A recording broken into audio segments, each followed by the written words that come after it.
Halo semuanya, kami dari kelompok 2 akan menjelaskan tentang sel. Sebelum itu, izin memperkenalkan diri, kami dari kelompok 2 yang terdiri dari Farel, Laura, Karina, Muammar, Najla, dan juga Teguh. Sebelum lebih lanjut, kami akan menyampaikan beberapa hal yang akan disampaikan pada video kali ini. Yang pertama ada sejarah sel, yang kedua ada pengertian sel, yang ketiga ada organel sel, dan yang terakhir ada sel hewan dan sel tumbuhan. Sejarah sel dimulai pada tahun 1665 ketika Robert Hooke mengamati selule dalam irisan gabus menggunakan mikroskop, menandai penemuan pertama sel. Kemudian, pada abad ke-19, Matthias Leiden dan Theodor Schwann mengembangkan teori sel yang menyatakan bahwa semua makhluk hidup terdiri dari sel, dan sel adalah unit dasar kehidupan. Pada 1855, Rudolf Virchow menambahkan bahwa semua sel berasal dari sel sebelumnya. Perkembangan lebih lanjut dalam mikroskop dan biologi molekuler seperti penemuan DNA pada tahun 1953 memperdalam pemahaman kita tentang struktur dan fungsi sel. Nah, jadi itu tadi mengenai sejarah sel.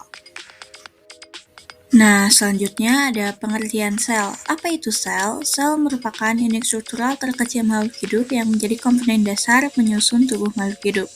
Sel merupakan unit fungsional karena sel merupakan suatu fungsi kehidupan seperti sintesis protein yang berhubungan dengan pembentukan karakteristik morfologi dan fisiologi, reproduksi dalam pertumbuhan dan perkembangan, melakukan respons, atau melakukan pemanfaatan energi. Jenis sel A. Eukariotik. Eukariotik Yunani Eu sama dengan sebenarnya. Karyon sama dengan inti, merupakan sel yang memiliki nukleus atau memiliki membran inti. Materi genetik pada sel eukariotik dibungkus oleh membran inti. Sel eukariotik umumnya berdiameter 10-100 mikrometer. Prokaryotik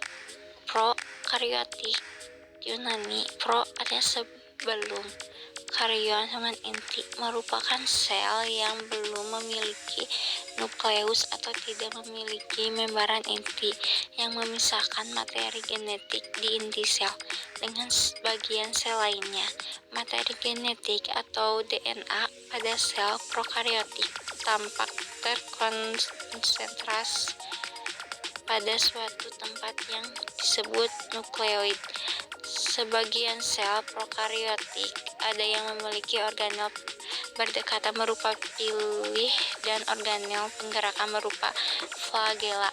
Sel prokaryotik pada umumnya berdiameter 0 sampai 0 1:1 sampai 0 mikrometer. Nah, selanjutnya ada komponen kimiawi sel. Yang pertama ada komponen anorganik sel. Yang pertama ada air, garam-garam mineral, dan ion. Lalu ada komponen organik sel. Yang pertama ada karbohidrat yang terdiri dari monosakarida, disakarida, polisakarida.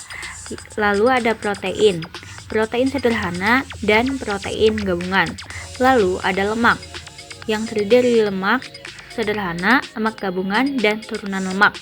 Lalu ada asam nukleat, yaitu DNA dan RNA. Organel sel. Yang pertama ada dinding sel. Fungsi dinding sel adalah untuk memberikan bentuk sel tumbuhan, melindungi bagian dalam sel dari pengaruh lingkungan, dan menjaga sel tumbuhan agar tidak pecah akibat masuknya air secara berlebihan. Lalu ada membran sel. Fungsi paling utama dari membran sel akan melindungi keutuhan bagian dalam pada sel. Lalu ada sitoplasma sebagai perantara transportasi zat dari luar sel ke organel, berfungsi sebagai pelarut untuk semua protein dan senyawa di dalam sel, memberi bentuk pada suatu sel. Lalu ada juga nukleus. Fungsi utama inti sel adalah sebagai pusat komando yang menyimpan materi genetik dan mengontrol pertumbuhan dan reproduksi sel. Retikulum endoplasma. Retikulum endoplasma kasar memproduksi protein melalui mekanisme transitif dan translasi. Sementara itu, retikulum endoplasma halus berfungsi untuk menghasilkan karbohidrat dan lemak. Kemudian ada ribosom. Fungsi ribosom sendiri adalah sebagai salah satu tempat untuk melakukan sintesis protein atau pembentukan protein. Kemudian apparatus Golgi atau kompleks Golgi berfungsi sebagai pabrik pembekal protein yang diterima dari ER, diproses lebih lanjut dan disortir untuk mengangkut ke tujuan akhirnya, yaitu ada lisosom, membran plasma, dan sekresi. Lalu ada mitokondria. Fungsi mitokondria yang paling utama adalah menghasilkan sebagian besar energi yang dibutuhkan oleh tubuh untuk tumbuh, beraktivitas, dan menjaga kelangsungan hidup. Badan mikro berfungsi untuk menguraikan peroksida H2O2 atau metabolisme yang bersifat racun dan mengubah lemak menjadi karbohidrat. Lisosom